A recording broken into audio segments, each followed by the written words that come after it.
네, 다음은 이제 T-웨이브 관련해서 설명드릴 거고, 이제 하고 나서 이제 사지우도에서 보는 방법, ETH 방법 설명드리도록 할게요. 자, T-웨이브는 제가 첫 시간 때 특이하게 제 심장이 재분극할 때 나타나는 상향파라고 설명을 드렸는데, 요 같은 경우에는 기존의 기전이랑 조금 다르게 이해를 하셔야 돼요.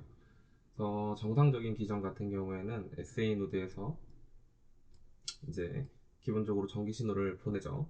여기가 이제 저희가 봤을 때 RA로 보는 거고, LA가 여기 같은 경우에는 이제 LF로 F 쪽으로 보는 거죠. 자, SA 노드 쪽에서 이제 AV 노드로 전기적인 신호를 보내고, AV 노드에서 심실이 이제 충분한 혈액을 받아들일 때까지 전기적인 신호를 조금 지연을 시킵니다. 이제 AV 노드 다음엔 어디죠? 이제 이쪽 내려오면은 여기에 히스 번들이라고 다음 신호를 받는 부분이 있어요. 히스 번들 이쪽에서 이제 히스 번들이 잡고 이제 양쪽으로 이제 전기적인 신호를 내보내게 되죠. 이제 라이트 쪽 같은 경우는 라이트 번들 브런치, 레프트 쪽은 레프트 번들 브런치라고 해서 전기적인 신호를 내보내게 되고요. 이제 저희가 그첫 시간에 이야기 드렸던 것처럼 그 전기적인 신호는 음에서 양으로 이동한다고 설명을 드렸죠. 그래서 정상적인 기전으로 봤을 때는 이제 여기까지 오는 길에서는 P웨이브가 그려지고 여기서 QRS가 그려집니다. 자, 이제 T웨이브 같은 경우에는 자, 이제 왼쪽 기준으로 조금 설명을 드릴게요. 왜냐하면 왼쪽 심실 같은 경우가 조금 더 심벽이 두껍기 때문에 이쪽으로 보고 설명드리는 게 편하고요. 자, 실제로 심장은 심장의 내막과 외막 쪽으로 이렇게 구성이 되어 있어요. 그래서 심내막과 심외막 쪽으로 구성이 되어 있고, 이 프르킨의 섬유, 그 번들 브런치 다음에 정기적인 신호를 받는 부분이 프르킨의 섬유에 해당하는 부분인데, 이 프르킨의 섬유가 실제로 심내막 쪽으로 해서 안으로 더 펼쳐져 있습니다. 안쪽에 있으니까 당연히 안쪽에서 먼저 수축이 일어나겠죠. 이제 탈분극이 먼저 일어날 거고, 그래서 여기 이 QRS 부분에서 위로 상향파로 보이는 부분, 포지티브 디플렉션으로 보이는 부분이 여기서 이제 자극을 받고, 자, 이제 문제는 뭐가 되냐면, 풀킨의 섬유 같은 경우가 심내막 쪽에 분포가 되어 있기 때문에 물론 전기적인 자극도 이쪽에서 먼저 더 흥분을 받겠죠. 근데 바깥쪽은 벽이 더 두꺼우니까 이 바깥쪽 심외막 쪽 부분은 비교적 더 빨리 흥분 상태가 끝나게 됩니다. 더 빨리 흥분 상태가 끝나기 때문에 이쪽에서 먼저 재분극이 먼저 이루어진다는 이론이에요. 정확하게 어떤 이유로 이제 티파가 상향파를 보인다라고 명확하게 명시되어 있는 내용은 찾아보니까 안 보이더라고요. 요거는 그냥 여러 가지 이론 중에 하나인데 제일 근거가 될 만한 이론이라 설명을 드리는 거고, 옆에 조금 자세하게 설명을 해놨어요. 유도 전압은 기본적으로 그 플러스 전압으로 가까워질수록 상향파가 나타나고, 그래서 탈분극할 때 기준에서 보면은 이 유도 방향이 이렇게 가겠죠. 유도 방향이 이렇게 가 있어요. 여기 요 그림 보면 조금 더 편하게 설명될 것 같고요. 이 ICF, ECF 기본적으로 세포 내액이죠. 근데 여기서는 어떤 식으로 설명을 드리면 좋냐면 여기가 심장 안쪽이라고 생각하면 편할 것 같고요. 심장 바깥쪽이라고 생각하면 편할 것 같아요. 그래서 정상적인 QRS 진행되면서 당연히 이쪽이 지금 포지티브고 이쪽이 네거티브니까 앞 기준으로 봤을 때는 자, 이 포지티브한 전압들이 안쪽으로 들어오니까 당연히 위로 올라갈 거예요. 근데 이제 재분극 시에는 바깥쪽이 그 프로필린 섬유 심외막 쪽이 심내막 쪽보다 비교적 더 빨리 흥분 상태가 끝나고 재분극이 더 빨리 이루어진다고 했죠.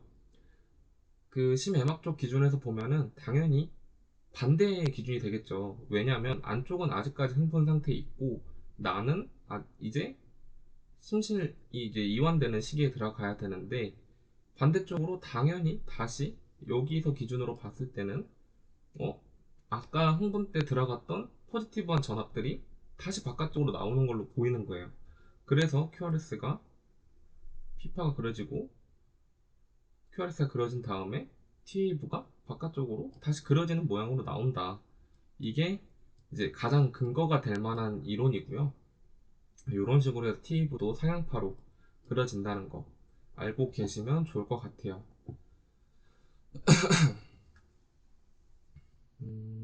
여기 이제 좀 자세하게 이유를 적어 놨고요.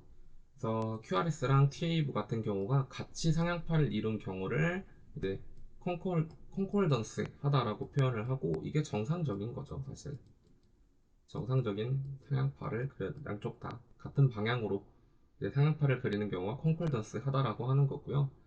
다만 재분극이 심내막에서 심외막으로 전달되는 경우가 종종 발생해요.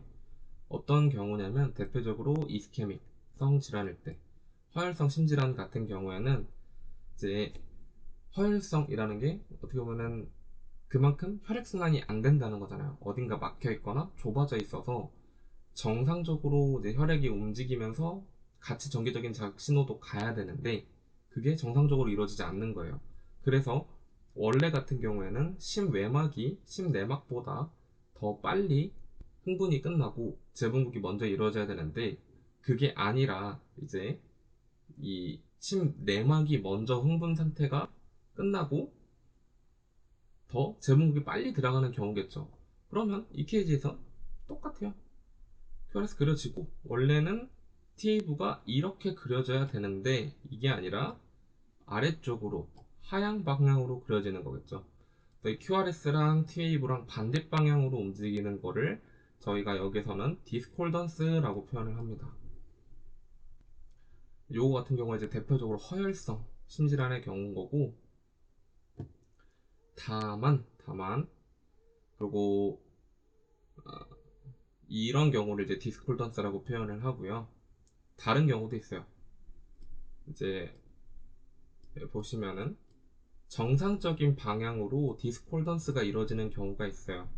허혈성 심질환이 아닌 다른 2차성 뭐 다른 질환 때문에, 대표적으로 표현을 하면은 심장이